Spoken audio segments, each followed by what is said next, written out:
الحمدللہ رب العالمین والصلاة والسلام علی سید المرسلین اما بعد فاعوذ باللہ من الشیطان الرجیم بسم اللہ الرحمن الرحیم۔ ناظرین و سامعین، آج انشاءاللہ عز و جل ہم سورہ بقرہ کی آیت نمبر 65 سے سننے کی سعادت حاصل کریں گے۔ سب سے پہلے درود پاک کی فضیلت سماعت کرتے ہیں۔ نبی رحمت شفیع امت تاجدار عرب و عجم طیبہ کے شمس الدہا کعبہ کے بدر الدجا سرور ہرد و سرا صلی اللہ تعالیٰ علیہ وسلم کے فرمان علی شان کا خلاصہ ہے۔ اللہ تعالیٰ نے میری قبر منور پر ایک فرشتہ مقرر فرمایا ہے جسے ساری کائنات کی سننے کی طاقت عطا فرمائی ہے، آوازیں سننے کی طاقت عطا فرمائی ہے۔ جب بھی میرا کوئی امتی مجھ پر درود پڑھتا ہے تو وہ فرشتہ میری بارگاہ میں عرض کرتا ہے کہ آپ کے فلاں بن فلاں امتی نے آپ پر درود پڑھا ہے۔ ناظرین و سامعین، اب غور کریں، یہ شان ہے ان کی خدمت گاروں کی، تو سرکار کا عالم کیا ہوگا کہ جب فرشتوں کو اللہ تعالیٰ نے اتنی طاقت اور قوت عطا فرمائی ہے کہ وہ کہیں بھی امتی مصطفیٰ کریم علیہ السلام کا سرکار پر درود پڑھے تو اللہ نے اس فرشتوں کو اتنی طاقت و قوت سننے کی عطا فرمائی ہے کہ وہ سن کر اس کے باپ کا نام بھی جانتا ہے، اس کا نام بھی جانتا ہے اور سرکار کی بارگاہ میں پیش کرتا ہے۔ ہمیں بھی چاہیے کہ اگر ہم چاہتے ہیں کہ نبی پاک علیہ السلام کی بارگاہ میں ہمارا بھی نام پیش کیا جائے تو ہمیں بھی چاہیے کہ ہم درود پاک پڑھنے کی عادت بنائیں۔ کیوں؟ دکھوں نے جو تم کو گھیرا ہے تو درود پڑھو، حاضری کی تمنا ہے تو درود پڑھو، یہ نام کوئی کام بگڑنے نہیں دیتا، بگڑے بھی بنا دیتا ہے نام محمد۔ صلو علی الحبیب صلی اللہ تعالی علی محمد صلی اللہ علیہ وسلم۔ اللہ رب العالمین قرآن مجید فرقان حمید کے پارہ 1 سورہ بقرہ آیت نمبر 65 میں ارشاد فرماتا ہے، وَلَقَدْ عَلِمْتُمُ الَّذِينَ اعْتَدَوْا مِنْكُمْ فِي السَّبْتِ فَقُلْنَا لَهُمْ كُونُوا قِرَدَةً خَاسِعِينَ۔ ترجمہ کنز الایمان۔ اور یقیناً تمہیں معلوم ہیں وہ لوگ جنہوں نے تم میں سے ہفتے کے دن میں سرکشی کی تو ہم نے ان کو کہا کہ دتکارے ہوئے بندر بن جاؤ۔ ناظرین و سامعین، غور کیجیے گا، الذین اعتدوا، وہ لوگ جنہوں نے سرکشی کی۔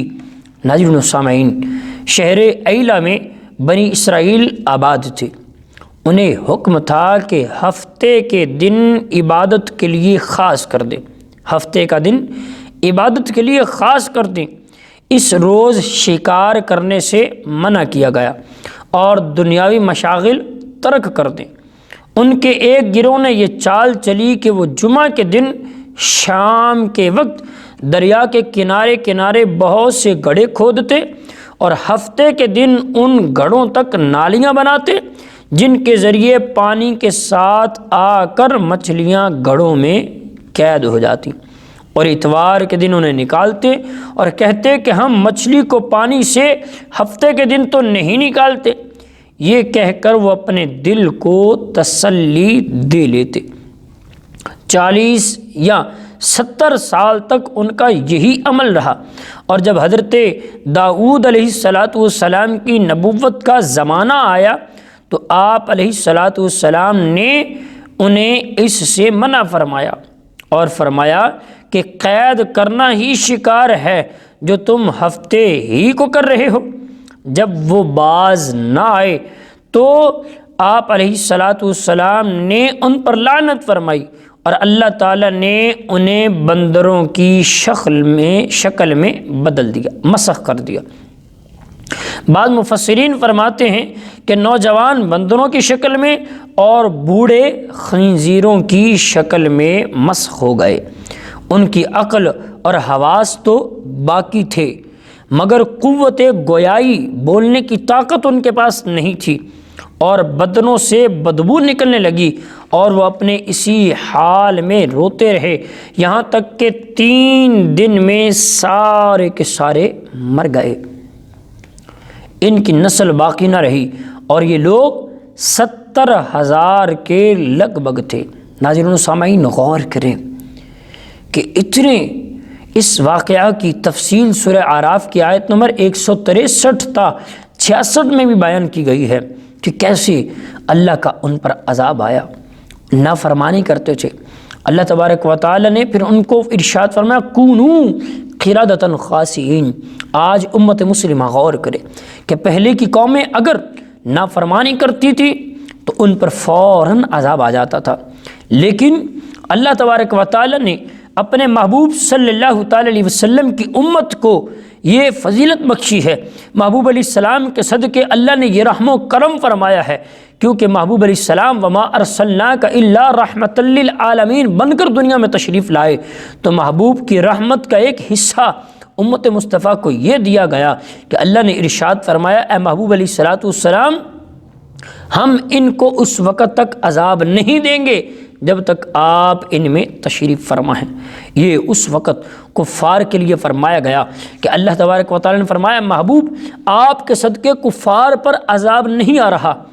ناظرین و سامعین، مصطفیٰ کریم علیہ السلام کے صدقے ہم پر اللہ نے امت مصطفیٰ پر بھی یہ کرم کیا کہ پہلے کی قومیں اگر نافرمانی کرتی تو ان کا گناہ ان کے ماتھے پر لکھ دیا جاتا، یا ان کے کہیں لکھ دیا جاتا، یا اگر وہ گناہ کرتے تو ان کا پتہ چل جاتا تھا۔ لیکن مصطفیٰ کریم علیہ السلام کے صدقے اللہ نے ہم پر یہ کرم فرمایا ہے کہ ہمارے عیبوں پر پردے ڈالتا ہے۔ اور اللہ تبارک و تعالیٰ کے محبوب علیہ السلام کے بارے میں میرے آقا اعلی حضرت امام اہل سنت فرماتے ہیں آج جو عیب کسی پر نہیں کھلنے دیتے، کب وہ چاہیں گے میری حشر میں رسوائی ہو، کہ نبی پاک علیہ السلام آج اپنے امتی کے عیبوں پر پردہ ڈال رہے ہیں، کل قیامت کے دن وہ کیسے برداشت کریں گے کہ ان کے امتی کے گناہ کھل جائیں۔